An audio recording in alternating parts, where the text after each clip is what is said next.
अस्सलाम वालेकुम friends, welcome back to top smarties. Drama serial तुम बिन कैसे जिए।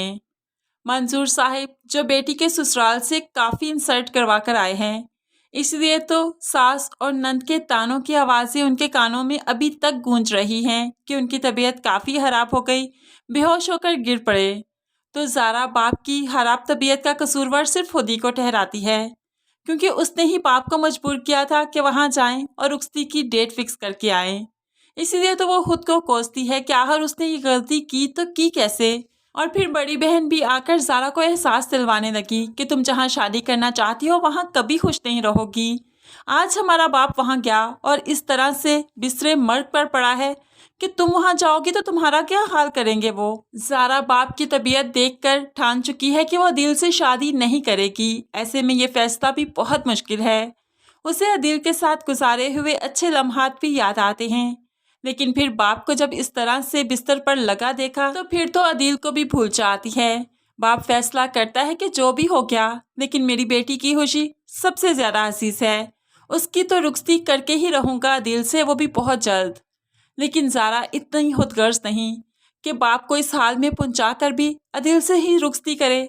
इसीलिए वो आकर बाप से कहने लगी, नहीं, मैंने फैसला किया है, मैं उस घर में रुखसत होकर नहीं जाऊंगी। बेशक आप लोग उनसे तलाक की डिमांड कर सकते हैं और यही मेरा आखिरी फैसला है।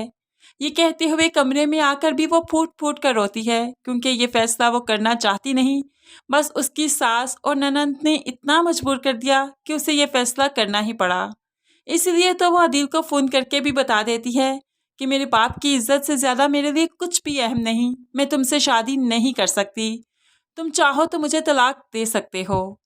अदील जो बहुत ही ज़्यादा दुखी हो जाता है, वो तो अब अपनी माँ के सामने खड़ा हो गया। क्या कहा है आपने फूफा जान को? आपको क्या लगता है आपकी इन हरकतों की वजह से ज़ारा को छोड़ दूंगा? ऐसा कभी नहीं होगा। आपके इस पागलपन का मुझ पर कोई असर नहीं होने वाला। तो माँ हम चीख उठती है, तुमने उस लड़की के लिए अम्मी को पागल कहा, होश में तो हो तुम। तो माँ भी बोलने लगी, तुम्हारी तो मैं वहाँ शादी होने नहीं दूंगी, क्योंकि तुम्हारे बाप ने मुझे उस ज़ारा की वजह से तलाक की धमकी दी, तो तलाक तो मैं तुम्हारी करवा कर रहूंगी। लेकिन अदील अब किसी के नहीं सुनेगा। उसे तो इस वक्त सिर्फ ज़ारा के पास जाना है, और वो फिर ज़ारा के पास चला भी गया। पुपा की हालत देखकर उसे बहुत अफसोस हुआ, इसलिए ज़ारा को तसल्ली देते हुए कहने लगा कि अब हमें एक होने से कोई नहीं रोक सकता।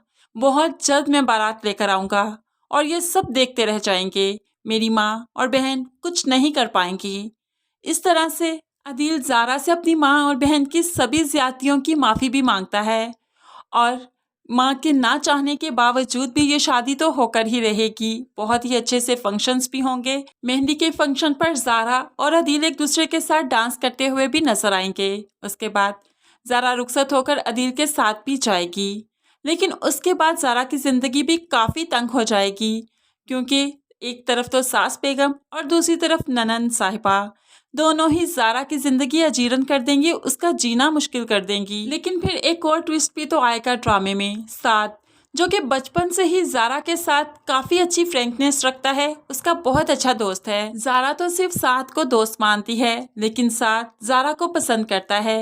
अब ज़ारा के निकाह के बाद वो ज़ैनी से मंगनी तो कर चुका है, लेकिन बहुत जल्द ये मंगनी टूट जाएगी, क्योंकि वो ज़ैनी को वो मुकाम नहीं दे सकता जो उसके दिल में ज़ारा के लिए है। तो फ्रेंड्स, इस ड्रामे की कमिंग एपिसोड्स काफ़ी ज़्यादा इंटरेस्टिंग है। अगर आपको इस एपिसोड का छोटा सा रिव्यू पसंद आया तो वीडियो को लाइक शेयर ज़रूर कीजिएगा। मज़ीद वीडियोज़ के लिए सब्सक्राइब कीजिए। अल्लाह हाफिज़।